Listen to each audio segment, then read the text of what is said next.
The vote was 30-0. Owners say yes to a new CBA, which to me does nothing in terms of changing the fortunes of teams like the Pirates, and yet they voted yes. Jason Mackey, you've covered this from start to finish with the Post-Gazette. You're now down in Florida. I don't know if you've chatted with anyone. I'm disappointed nobody's addressed this from the Pirates publicly.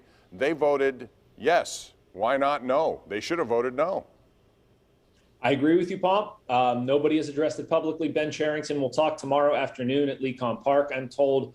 The only thing I can tell you is Bob Nutting's vote would have really done little to change this. Obviously, I understand the optics of it aren't good, and by no means should anybody take this as me defending this and saying that they should have approved it, because they shouldn't have. It's an awful deal for the Pirates. It's an awful deal for small market teams. It does nothing to legitimately improve the competitive balance in baseball.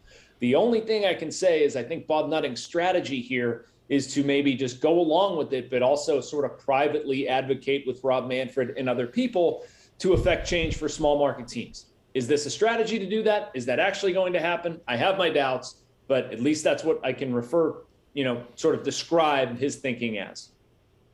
No one expected the money to change. We knew that wasn't going to change. We knew there wasn't going to all of a sudden be a salary cap. But then you add on top some other things like an international draft. It's just like when the Pirates figured out a way to work the entry-level draft to spend some more money there and get a little advantage. They got squashed. Now they're squashed again by this international draft. So it doesn't matter if you have inroads in Puerto Rico or the Dominican. You're going to have this international draft, which is going to destroy some things that you might be able to do.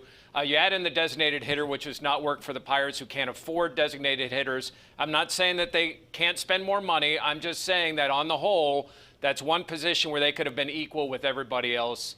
I hate the deal, and I hate the fact that we're going to have to deal with it for 5 more years. Yeah, and I hate the fact that we all know that whether it's Bob Nutting or any other small market owner who cries poor mouth, that the opportunity to get a salary cap was, and whether you believe it was possible or not, maybe it wasn't because of all the Boris clients, especially who were in positions of power.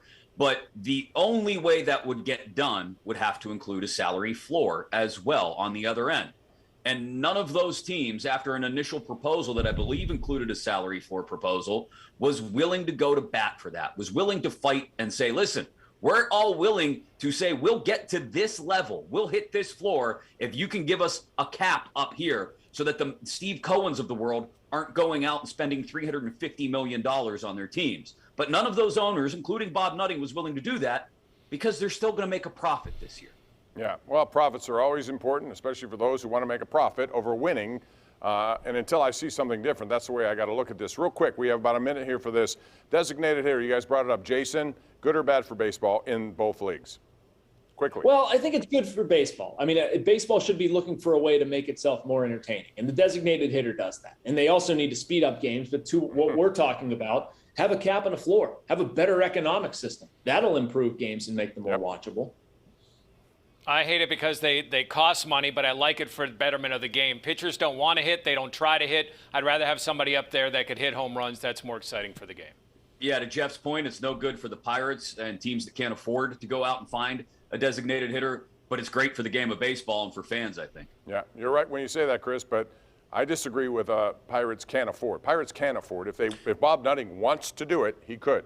He chooses not to. We got to take a break. When we come back, we'll talk about the NCAA tournament coming to Pittsburgh. That's next right here on the #1 Cochran Sports Showdown.